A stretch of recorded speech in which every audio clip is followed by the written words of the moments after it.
Então, vou começar agora, né? A ideia do livro agora, né, essa parte, a partir dessa lição 14 até o finzinho, até o fim, é tratar, dar um enfoque, como eu falei na outra vez, na visão da igreja. Né? Então, você vê que a unidade 3 é ser igreja com fé e sabedoria. O fato da abordagem ser igreja não significa que agora a gente vai falar da igreja metodista, em São Roque, seja o que for. Não é isso, né? A ideia é que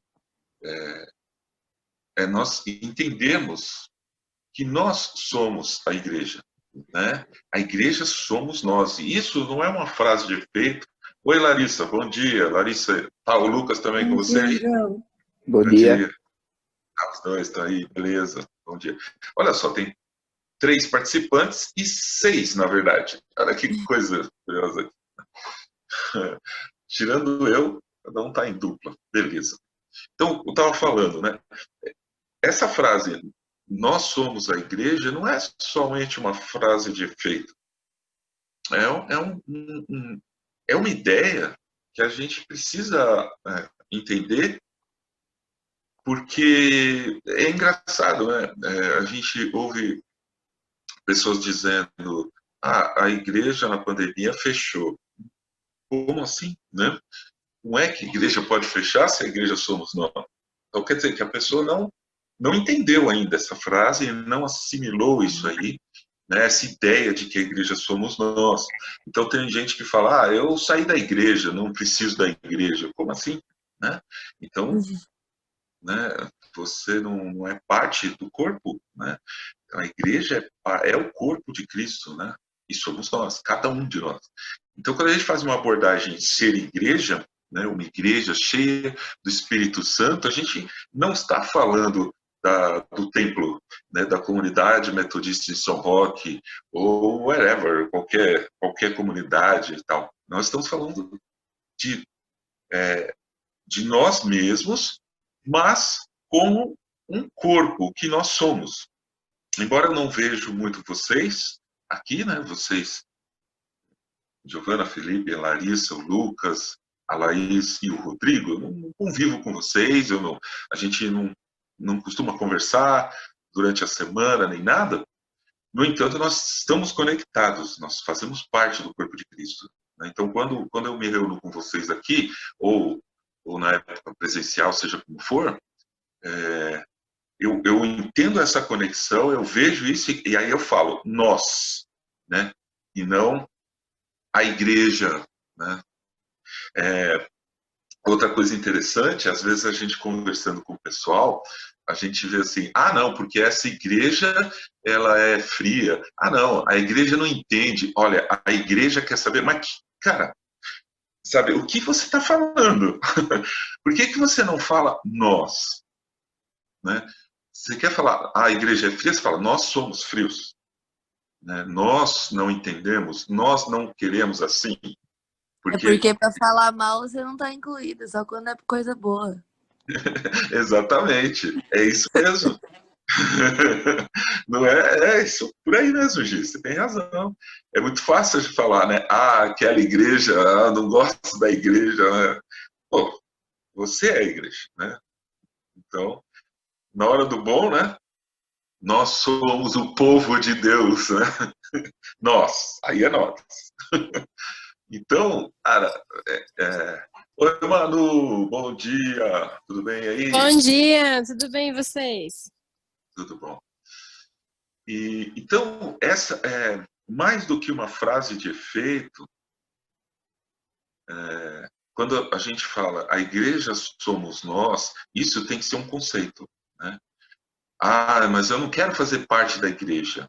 Ué, é complicado, porque você pode não querer ser membro da igreja metodista, ou ser membro da presbiteriana, da Congregues, da Adventes, né? Você pode querer, né? Ou até, eu acho legal, pessoal, a primeira vez que eu ouvi isso, eu achei muito legal. a galerinha falando, não, porque eu fui na Bleia. O nickname, né? O apelidozinho da Assembleia de Deus. Você pode não querer ser membro de uma dessas, ou de... Isso tudo bem. Agora, igreja, nós somos, né? No momento em que nós entendemos e seguimos a Jesus e colocamos isso como prioridade na nossa vida, nós queremos, nós somos corpo de Cristo, nós somos a igreja. Então, essa unidade que começa agora nesse livro, ela tem essa abordagem de igreja. Mas, então, a única diferença é que, enquanto nas outras lições, nas 13 primeiras, eu falei muito em eu, né, no eu, aqui, a partir daqui, nós estamos falando muito do nós. Então, não do eu, do nós. Eu acho isso bastante importante, né? Eu creio que vocês têm as suas experiências com os grupos de vocês, durante a semana, quero dizer, né? Com célula, né? Com grupo, com discipulado. Acho que vocês têm assim, as suas relações, seus grupos mais de afinidade e tudo mais.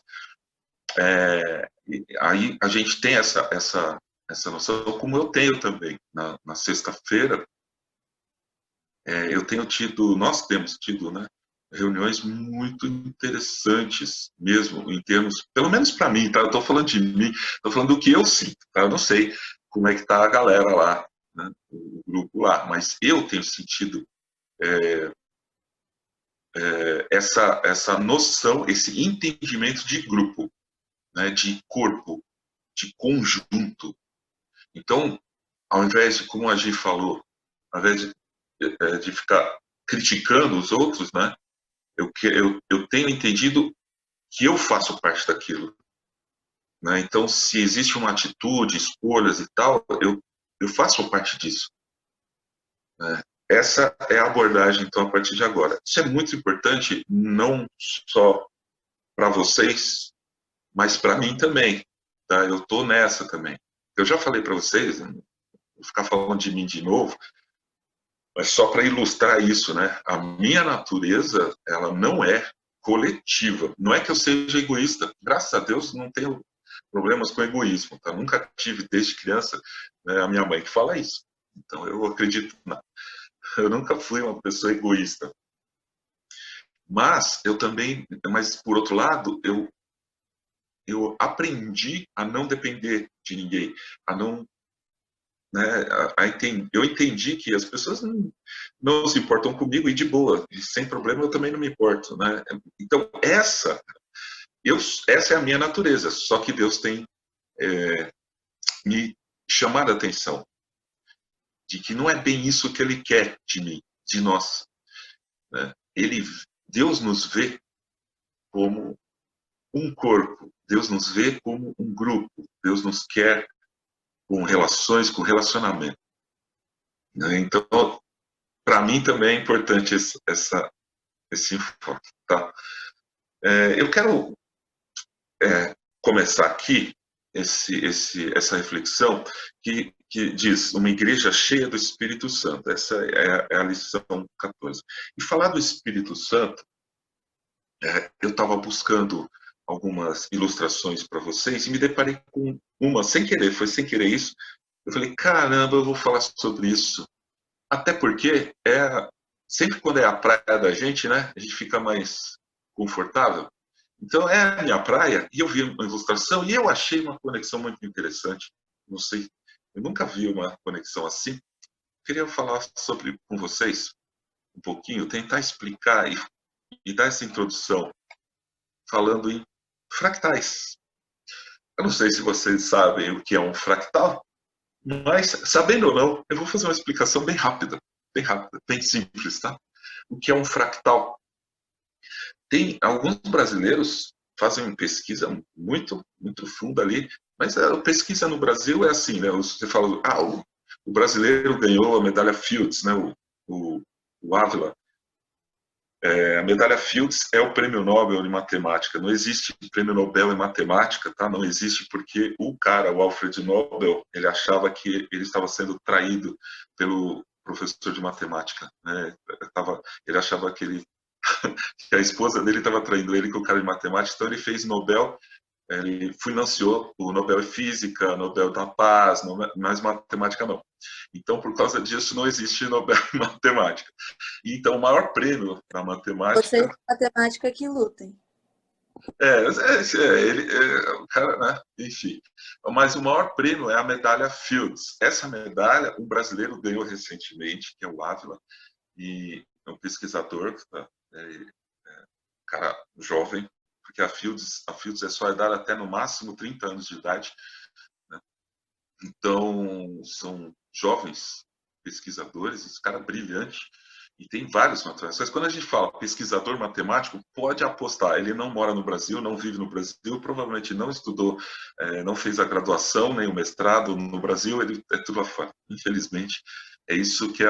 Então, quando a gente fala, tem muitos brasileiros muito bons nessa teoria também, mas não estão aqui no Brasil. Então, bom, o que é fractal, né? Vou dar rapidamente aqui mostrar para vocês. Olha só essa figura aqui, né? Se você reparar, tem aqui um risco, dois, três, quatro segmentos, né? Tem quatro risquinhos aqui. Isso forma um desenho, tá? O fractal ele pode começar com qualquer desenho. Eu vou pegar esse daqui, que foi o que apareceu quando eu pesquisei imagens, aí nada a ver, né? Esse daqui mostra muito bem o que é o fractal. O que você faz? Você pega o desenho que é o original, né? A ideia, a imagem original, que é essa daqui, é um triângulozinho, e em cada segmento desse você vai fazer o mesmo desenho. Então, eu vou fazer isso em todos, olha só. Tá vendo? Antes, então, aqui eu tinha 4 segmentos, agora em cada um deles eu fiz o mesmo desenho. Se você reparar, o desenho ficou mais complexo, só que é o mesmo. É o mesmo. Então, eu tenho esse aqui, eu tenho esse aqui, eu tenho esse aqui, eu tenho esse aqui. E se você contar agora, eu tenho 16 segmentos, tá? Mas essa parte de número não importa, para a gente não aguentar esse detalhe, não. Até porque hoje é domingo, eu não quero ficar pensando nisso, não. Né? Mas, reforçando, tá? É o mesmo, você está vendo? É o mesmo desenho original, formando uma outra composição mais complexa. Agora eu vou fazer a mesma coisa. Em cada segmentinho desse aqui, eu vou pôr o mesmo desenho. Olha lá, quer ver? Olha aí.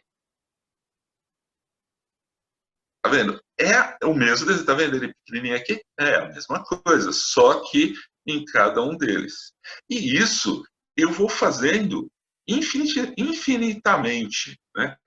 Cada vez esse desenho vai ficando mais complexo, só que, lembrando, de novo, repetindo, é uma representação da mesma coisa. Vamos fazer a mesma coisa nesse triângulo. Então, eu tenho um triângulo e eu vou pôr esse desenho ali que estava aparecendo em cada segmento. Olha como é que ficou. Olha que coisa interessante. Agora, em cada risco desse, eu vou fazer a mesma coisa.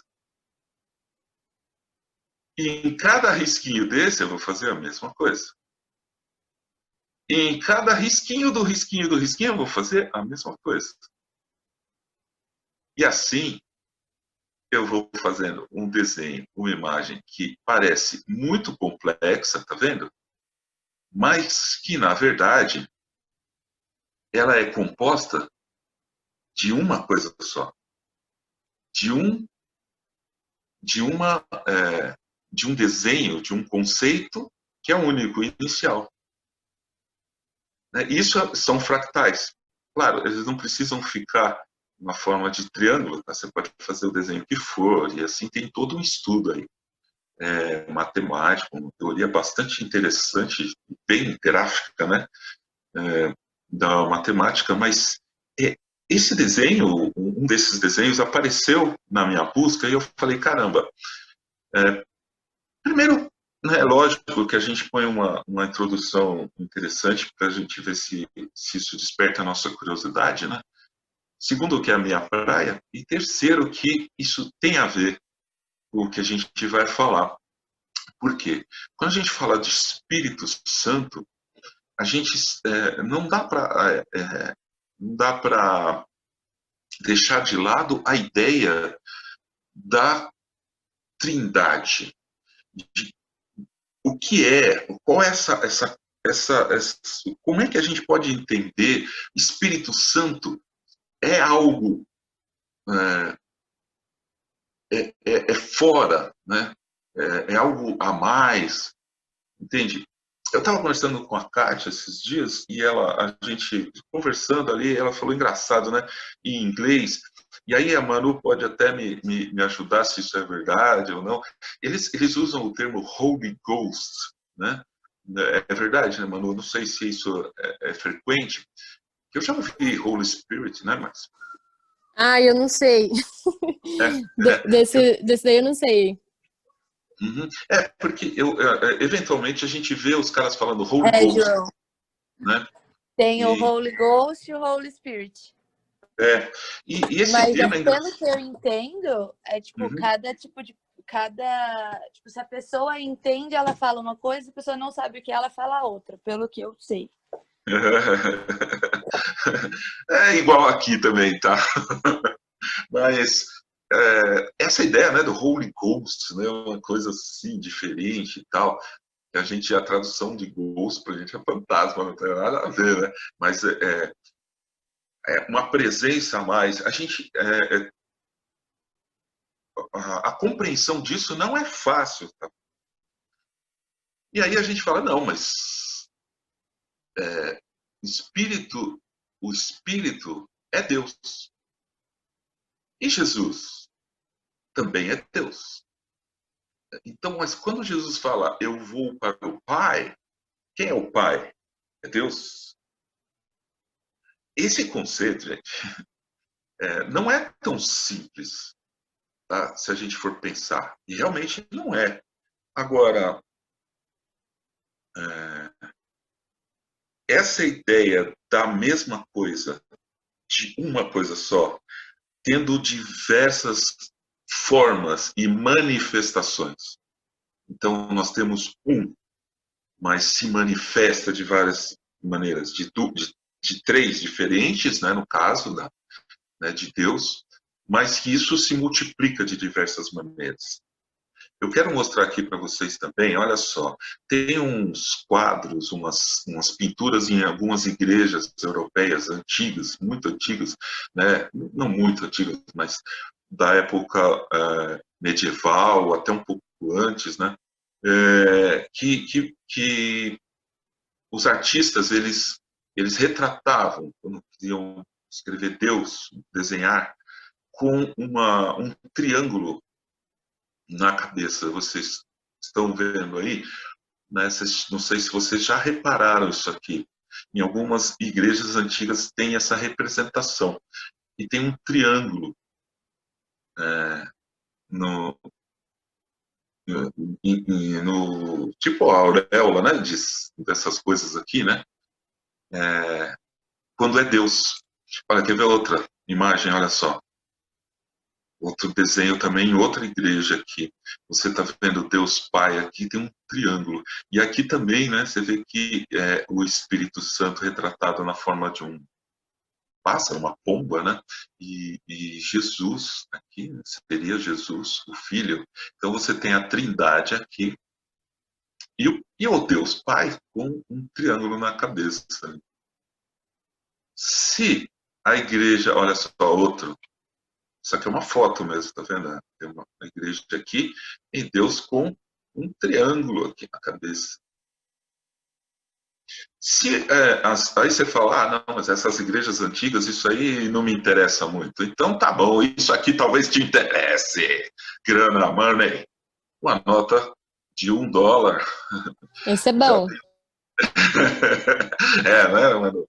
Você está recebendo dessas verdes? Nada mal. E aí, ó, se você reparar, aqui tem um triângulozinho, né? Esse triângulo sinistro aqui, né, pelo menos na nota de $1, ela tinha, eu dei aqui até um zoom aqui para dar melhor, né? Você tem um triângulo com um olho dentro ali, né? E aí o pessoal fala isso aí, Illuminati, né? O que não falta, Seitas. O que não falta é teoria sobre esse negócio aí. Não é, Rodrigo? Cheio de teoria. E é muito interessante, é legal, é curioso. Até ver os filmes e tudo, eu acho muito legal isso. Eu gosto. Cara, é como algumas. Eu não vou falar aqui, tá? Porque nós estamos gravando, isso vai ficar público. Não vou falar, né? Porque também eu não quero ofender ninguém, né? Magoar ninguém. Mas existem algumas organizações que, secretas que nem são tão secretas que elas têm uma placa na frente dizendo, né? Aqui tem reunião dessa organização secreta.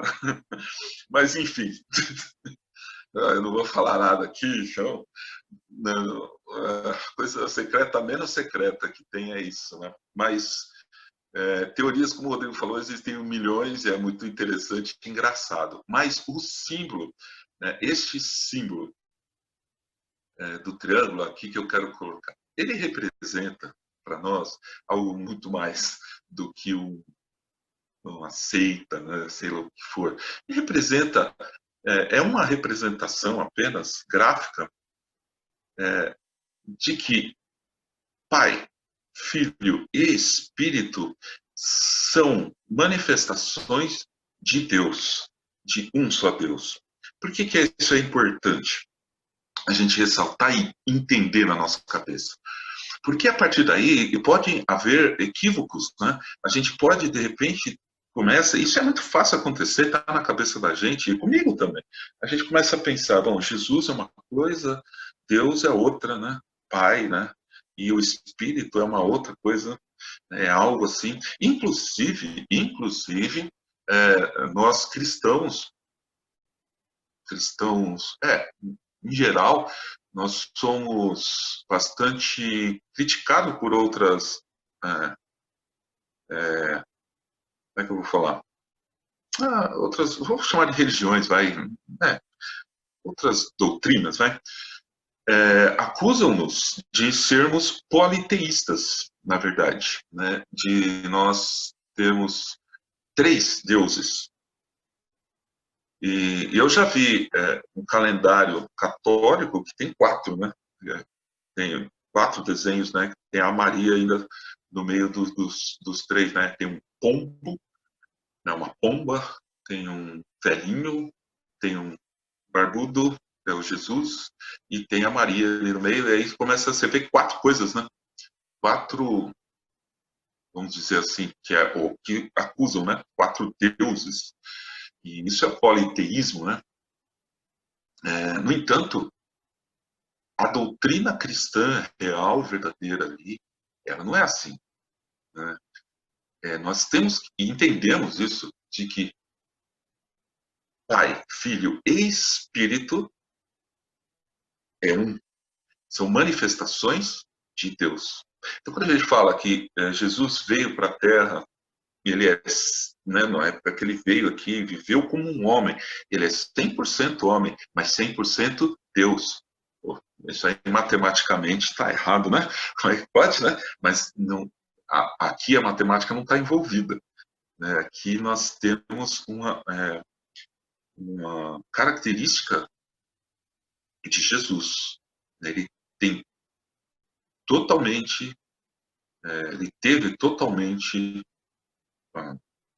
a manifestação, né, a experiência de ser um homem, mas nunca deixou também de ser uma manifestação de Deus, um Deus. O reino é de ponta cabeça, é verdade. E exatamente, essa ideia do reino, né, de ponta cabeça, verdade. É uma outra coisa, né, diferente do que o mundo, né, que a gente vive, que a gente vê. É algo muito além, que transcende transcendente mesmo, às vezes, da compreensão mesmo da gente. Né? Então, essa introdução de falar sobre o espírito, eu não podia deixar de mencionar, de conversar um pouquinho, de pensar, refletir com vocês, de que nós cremos em Deus, é um. Né? Nós não saímos da ideia central da Bíblia, Porque, puxa vida, no Antigo Testamento a gente vê qual era, né, qual foi os ensinamentos que Deus dava, as correções, ele, né, e se fala nisso, Deus é um, e é um, né, é um só. Nós somos monoteístas, não deixamos de ser. Apenas vemos 3 manifestações bem claras de Deus, bem claras. Então, eu gosto também de pensar nas nossas, nas eras que o Brasil nas eras que a humanidade, né, viveu. Antes de Jesus, a manifestação era do Pai. Nos 33 anos que Jesus esteve aqui, a manifestação de Deus como Filho. E depois de Jesus, e ele fala isso, né? A gente vai ver o texto agora, nós sabemos, nós vivemos a era que a manifestação de Deus é a manifestação do Espírito dele. E eu gosto de entender isso, para mim, faz muito sentido, que o Espírito de Deus ele está em contato direto com o nosso espírito. E é por isso que, às vezes, a gente não tem principalmente, né, quem não que não entende, que não conhece, quem não experimentou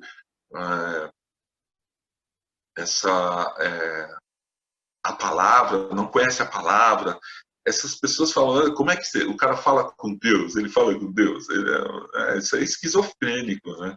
Ele fala com Deus, porque o espírito, nosso espírito é algo muito, mas muito delicado, que se a gente não para, se a gente não pensa, se a gente não medita, se a gente não experimenta a oração, né, a gente nem percebe que a gente tem um espírito. E é justamente aí que é a manifestação atualmente de Deus na humanidade é pelo Espírito Santo. Então, o Espírito Santo, o Espírito de Deus, né, está conectado, está ligado com o nosso espírito. Então, se a gente fica olhando só para o corpo, só para a mente, a gente descarta essa parte.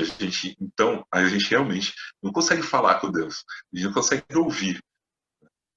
A gente pode até falar, mas não consegue ouvir, não consegue sentir isso. Então, essa é a era que nós vivemos. Eu penso assim, eu entendo assim, né? E que nós vivemos a era, né? Essa fase é a fase do Espírito. E uma coisa que outro dia a gente também estava conversando com o Mateus,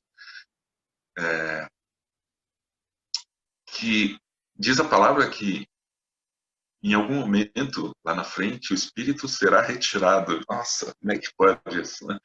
Como será viver sem a presença do Espírito de Deus? Né? Será tribulação feia o negócio. Bom, eu quero, então, vamos para o texto. O texto que o livrinho sugere é lá em João, capítulo 14, do 10 ao 28. É um texto, bastante coisa, a gente não teria muito tempo para ler todo ele, mas está aqui um pouquinho, eu quero dar uma pinceladinha nele, para a gente saber do que se trata ali, e depois, cada um de nós, assim, meditar um pouco mais a fundo, ler um pouco mais a fundo, tá? Eu perdi alguma coisa, eu estava falando, eu perdi um pouco o raciocínio, mas depois eu acho que eu espero...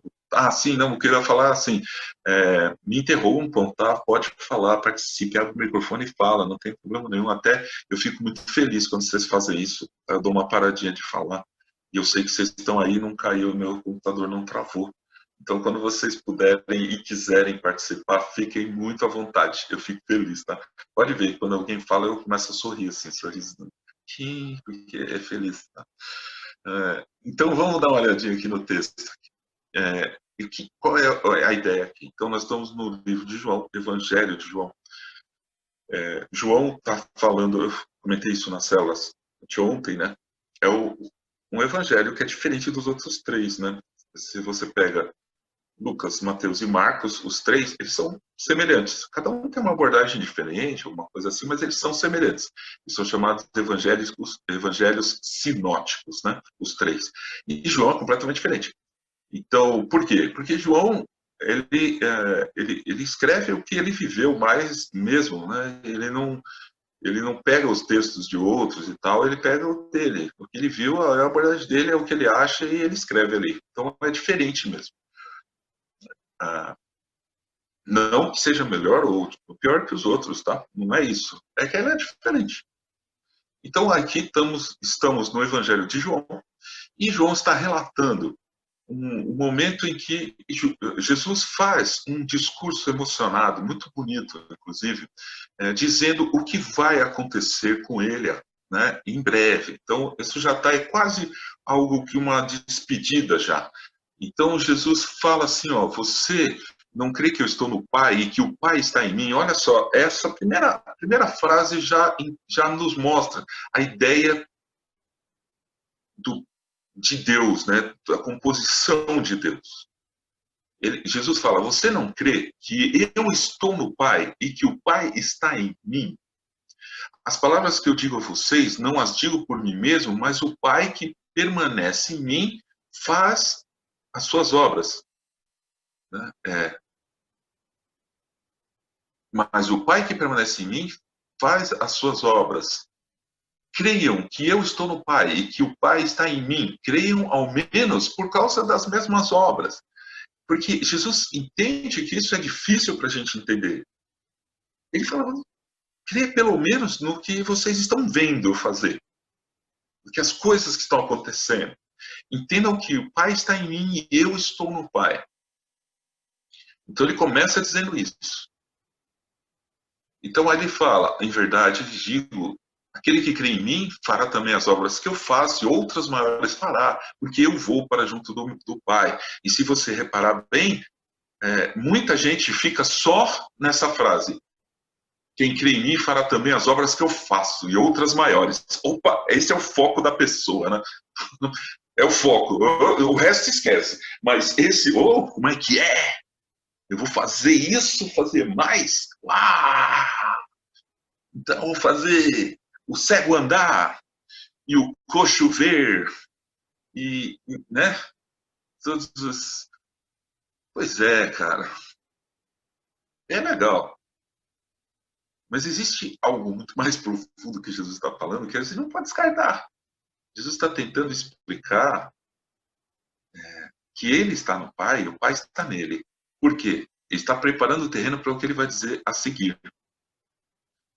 E tudo o que vocês pedirem em meu nome, isso farei, a fim de que o Pai seja glorificado no Filho. Outra coisa que, né, o pessoal gosta de parar aí. Para nisso aí. Opa, estou sublinhando, rasgando, né, escrevendo na minha parede, tudo o que vocês pedirem eu farei. Opa. E aí ele fala, se me pedirem alguma coisa em meu nome, eu farei. Porque, olha, se vocês me amam, guardarão os meus mandamentos. Essa parte a gente não dá. Né? Legal. Amém, né? Amém, né, Jesus, né? Essa parte fica um pouco mais para lá. E olha só. Preparando o terreno para o que ele vai falar agora, no versículo 16. Olha aqui. E eu pedirei ao Pai, e ele lhes dará outro Consolador, a fim de que esteja com vocês para sempre. É o Espírito da verdade, que o mundo não pode receber, porque não o vê nem o conhece. Vocês o conhecem, porque ele habita com vocês e estará em vocês.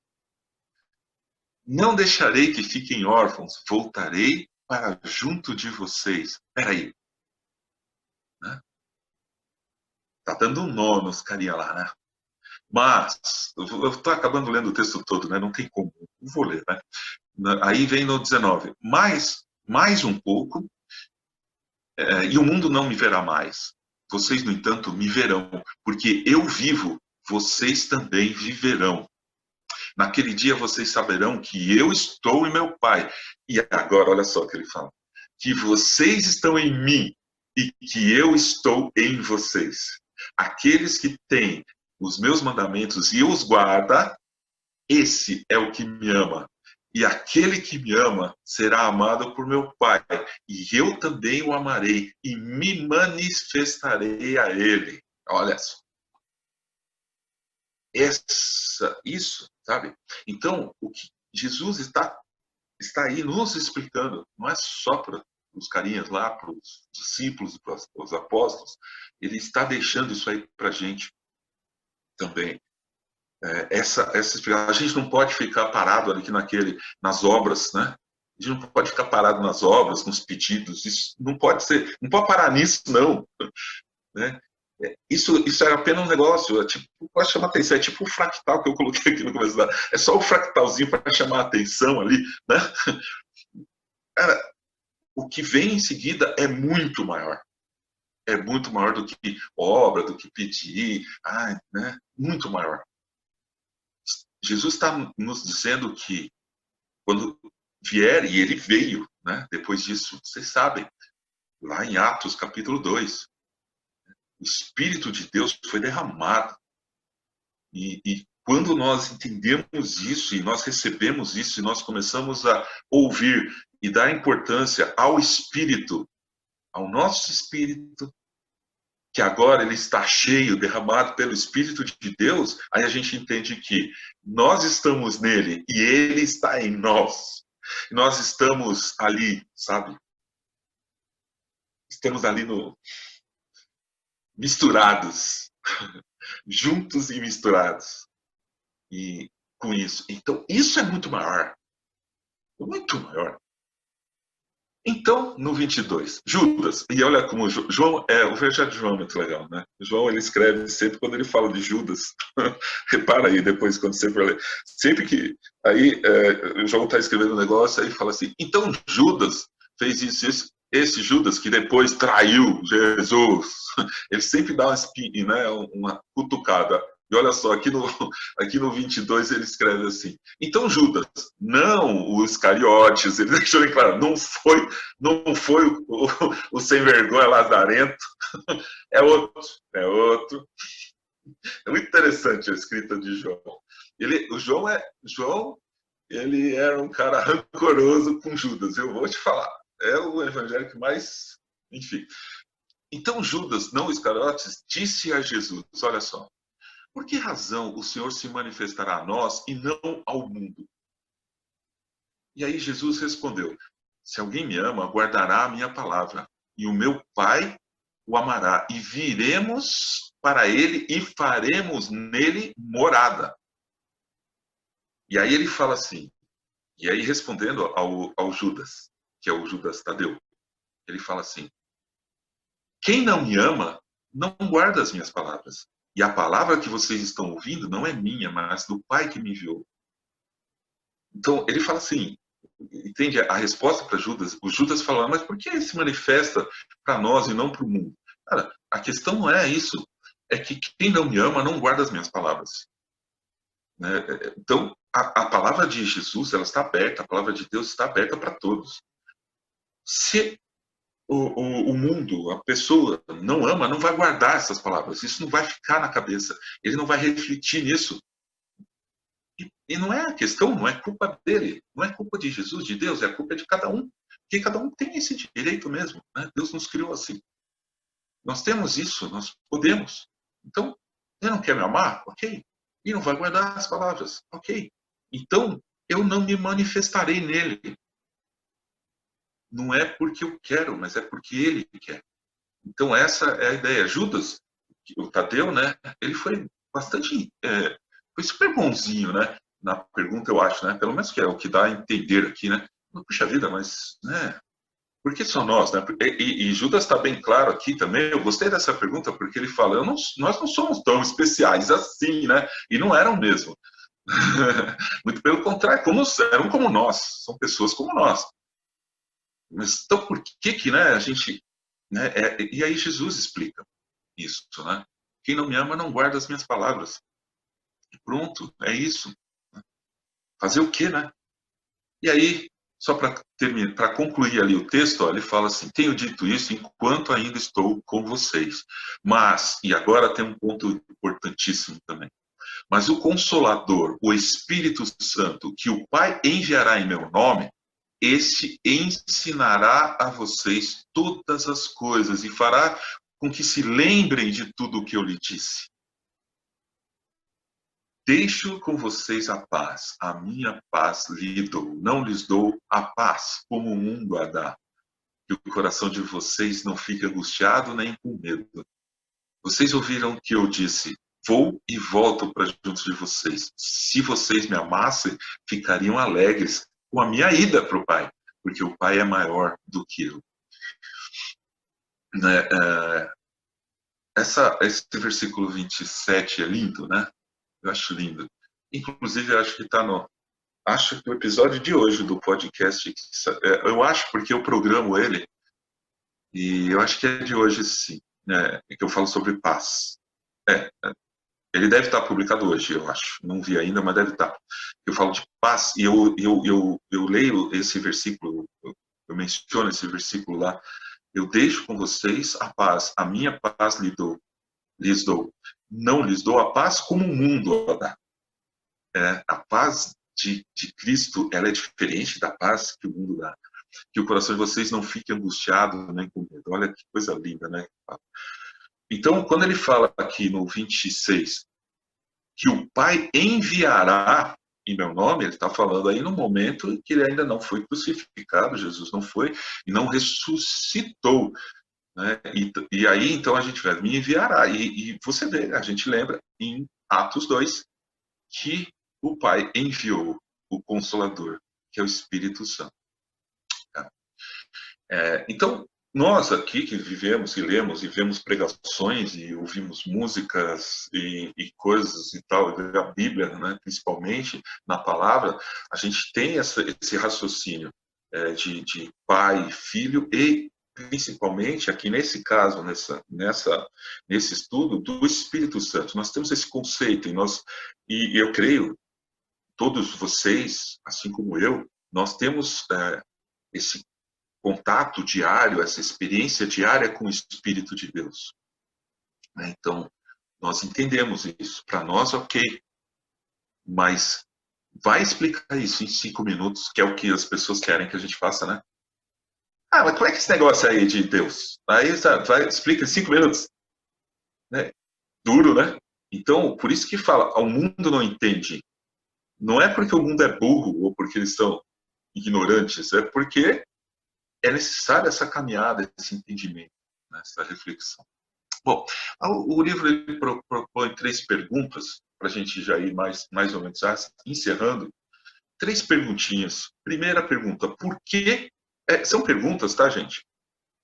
Que acredito que vocês, assim como eu, já fizemos essas perguntas, mas que outras pessoas podem fazer isso para a gente, então é importante a gente meditar, entender isso para podermos, né, conversar também com pessoas que se interessam, né, que querem saber mais, né, que querem saber de Deus. Né? Então, pergunta 1 é, por que o Espírito Santo é enviado? Então, a resposta, né, é que Jesus fala lá, né, Jesus fala isso, explica bem no texto, porque é o Espírito que capacita a igreja, que somos nós, para cumprir o que foi confiado, ser testemunho do Evangelho até os confins da terra. Né? É o Espírito Santo que nos faz seguir, entender e guardar as palavras de Jesus. Né? Então, seremos capazes de realizar grandes, maiores obras através da ação sobrenatural do Espírito Santo. Então, ele é enviado para nos guardar e para que nós entendamos, compreendamos a palavra. Isso tudo que eu estou falando não é da minha cabeça, né? Desde que a gente comecei a falar aqui. Não é da minha cabeça, não é do meu conhecimento. Se fosse isso, gente, eu estaria falando, explicando aqui para vocês isso aqui, né? Não sei se está aqui na câmera, não sei se dá para ver. Eu estaria explicando isso aqui. Geometria analítica, tá? Isso aqui é meu conhecimento. Agora, isso tudo que eu estou falando não é de mim, vem do Espírito de Deus. E eu espero, e eu creio que o entendimento que vocês estão tendo, os insights que vocês, porventura, estejam tendo e que terão durante a semana, cada um de um jeito, também não vem porque eu falei, mas porque o Espírito está com cada um de vocês também. E está orientando, está explicando, está soprando no ouvido. Ó, é isso aqui, isso aqui, isso aqui. E você pode aplicar na sua vida desse jeito, do outro jeito. Você pode conversar com aquela pessoa que te perguntou daquela maneira e tal. É o Espírito de Deus que está entre nós. É por isso que o Espírito foi enviado, né? Segunda pergunta. Sobre quem o Espírito Santo é derramado? Sobre quem? Bom, em Atos 2, de novo, né, a gente vê que foi derramado, né, a gente vê que a profecia de Joel foi cumprida, derramado sobre toda a carne, sabe? Mas, se você continua lendo depois Atos 2, né, você vê que Pedro começa a fazer o discurso, né? Então, Pedro se levanta e começa a falar para as pessoas, explicando: hoje vocês estão viajando, nós não estamos bêbados não, afinal nem chegou a hora da gente encher a lata, né? Ele fala isso mesmo, pode pegar, pega lá a palavra que está lá, afinal não é nem a hora ainda. Mas aí Pedro começa a falar e fala muito bem, e aí as pessoas que estão ouvindo, elas recebem o Espírito de Deus. E veio através da palavra, né, da pregação. E aí, então, tem tudo isso, tá? O Espírito Santo, ele é derramado por todos. Ele está aí, peraí. Ele está disponível a todos. Mas, quando realmente a pessoa se sente cheia do Espírito, né, sobre quem crê, quem compreende e quem se compromete com os propósitos de Deus, e não por outra motivação qualquer. Então, essa é a ideia. Então, não é derramado para todo mundo? Mas não é sendo um critério, né? Se fosse assim, né, gente, nós não teríamos problema no mundo, né? É como se ele estivesse em nós, em todo mundo, e daí ele fosse meio que ativado pela palavra? É como se o Espírito Santo fosse o Wi-Fi, e você tem o seu celular e você pode desligar, ó. Você pode deixar em modo avião. É o que muita gente faz. É o que muita gente faz. Intencionalmente. Não quero isso não. Modo avião. Não quero Para me quem conectar. aceita, né, João? Exato. Para quem aceita o Espírito Santo, aí sim ele é manifestado em nós, né? Não esquecendo da gente ter as posições também, né? Exato. É isso mesmo. Então, a gente aceita, a gente compreende, a gente reconhece, nós entendemos que Jesus veio aqui, ressuscitou, né? Ele levou sobre ele os nossos erros, nossos pecados, né? É toda uma composição ali. E veja, gente, é o que a Gi falou, a Manu falou, é uma submissão que nós temos também, né? E as pessoas não querem isso, muitas vezes, não querem ser submissas, elas não querem perceber assim, peraí, mas aí não depende de mim? Não depende, nós dependemos de Deus totalmente. E aí você entende, né?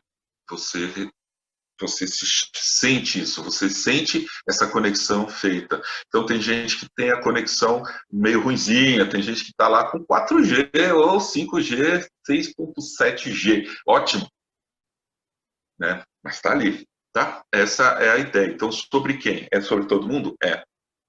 Mas dessa maneira aí, né? E a terceira pergunta o que acontece na vida de quem recebe o derramar do Espírito Santo. Então, de novo, o exemplo do próprio Pedro está muito claro em Atos 2. Ele, antes de Pentecostes, né, o Pedro era um Zé Ruelão mesmo, né, total, né? O cara cortou a orelha do outro, depois negou Jesus, né? Ele falava o que vinha na cabeça, só que Pedro era um cara assim... extremamente apaixonado por Jesus, né? Ele é apaixonado mesmo, paixão. Pedro era o cara, né? se existisse o Brasil, ele teria um sangue brasileiro ali, se existisse o Brasil naquela época. E aí, de repente, o cara é outro, né? No discurso dele é outro. E aí, de repente, mais para frente, em Atos, a gente vê a experiência que ele teve com Cornélios, porque Pedro era radicalmente, ele se converteu e tudo, ele entendeu, ele pregou, ele saiu evangelizando, ele fez um monte de coisa, um grande líder que Pedro foi, né? E só que ele achava que a salvação era para os judeus, né? E então, sempre a gente mantém alguns resquícios, né, de teimosia ou de egoísmo, alguma coisa sempre fica ali, mas o Espírito Santo estava nele. Então, quando ele tem a visão lá, lembra disso da comida que desce na toalha, não sei o que lá, ele compreende, e não é por ele, mas sim pelo Espírito, de que aquilo estava sendo dito. O que era aquilo? Ah, entendi, a salvação é para os gentios também. Então, Pedro era um cara assim, mas ele estava conectado a partir daí, né, estava com o Wi-Fi dele ligadinho, né, conectado com o Espírito Santo. Então ele entra na casa do Cornélio e fala, a primeira coisa que ele fala quando ele entra lá, ele fala, olha, vocês sabem que é proibido para um judeu entrar numa casa assim, mas... E aí a gente vê a ação do Espírito, né, na pessoa, que recebe o derramar do Espírito Santo. Mas eu não quero saber o que é proibido ou não, mas Deus me disse que a salvação está nessa casa também. E a partir de hoje eu entendi que a salvação é para todos. E isso é o que acontece na vida de quem recebe o derramar do Espírito Santo. A pessoa, nós somos transformados. Então, Paulo diz uma coisa uma propriedade que eu gostaria de ter. Paulo diz, não sou mais eu quem vivo, mas Cristo vive em mim. Cara, que responsa falar nisso. Mas ele não está sentindo a responsabilidade. Isso ele está sentindo a entrega que ele teve. Tá? Então, são 3 perguntinhas, né? São conexões, são coisas que a gente deve refletir, pensar, entender, né? Para a nossa caminhada, mas principalmente também para a caminhada de outras pessoas e ajudar as pessoas a entender e buscar a Deus. O propósito, como está aí no final, na conclusão, essa conclusão do livro, né, é complexo, né? O propósito de Deus é salvar o mundo. Essa é a missão, e isso é a missão da Igreja Metodista, tá? Como missão mesmo escrita, né? A missão da Igreja, pode colocar lá no site lá, né? Participar da obra de Deus no seu propósito de salvar o mundo. Parece uma coisa muito complexa, grande, e tá? Não é fácil, mas é possível como participar disso, crendo e sentindo a presença do Espírito de Deus em nós, que está em nós. Vivenciar sua presença é o que nos dá esperança de participar desse propósito, né? Aqui fala um texto que vocês podem, eu não posso admitir, mesmo com nossa pouca idade, isso não é texto para mim, né? Vocês estão vendo, né? Eu escrevi aqui, isso é para vocês. Falta de experiência, ou até mesmo privação econômica, bom, isso tudo bem, mas todas as características comuns na juventude, tá? Sim, e depois algumas comuns também na pós-juventude. Podemos ser grandes instrumentos na mão de Deus no seu projeto de salvação. Por isso, assim como a igreja primitiva, devemos confiar nessa promessa, orar e buscar incessantemente o derramar desse poder sobre a nossa vida. Lucas 11, 9 a 13. Não há medo, barreira, limitação que resista ao amor de Deus derramado pelo Espírito Santo. Tá, gente? A ideia, Romanos 5,5 também, está aqui para vocês essa reflexão do que é e do que significa a presença do Espírito na nossa vida e a abordagem de igreja, né, como de novo, repito, né, pensando sobre nós. Né, essa é a ideia aqui. Eu gostaria de ter um momento aqui de oração, E eu não posso deixar... Gi, você pode fazer esse momento, por favor? Pode? Beleza. Então, vamos respirar fundo agora e deixar que o Espírito de Deus, né, flua nesse momento de oração. Por favor, Gi. Papaizinho, muito obrigada por esse dia, Senhor. Muito obrigada porque mais um dia as suas misericórdias se renovaram sobre as nossas vidas, Pai. Eu te agradeço porque o Senhor nos conduziu durante esse momento de aprendizado aqui na escola dominical. Te agradeço pela vida do João, que tem sido muito usado por ti, pelo teu Espírito. Que, Espírito Santo, que você tenha liberdade em nossas vidas.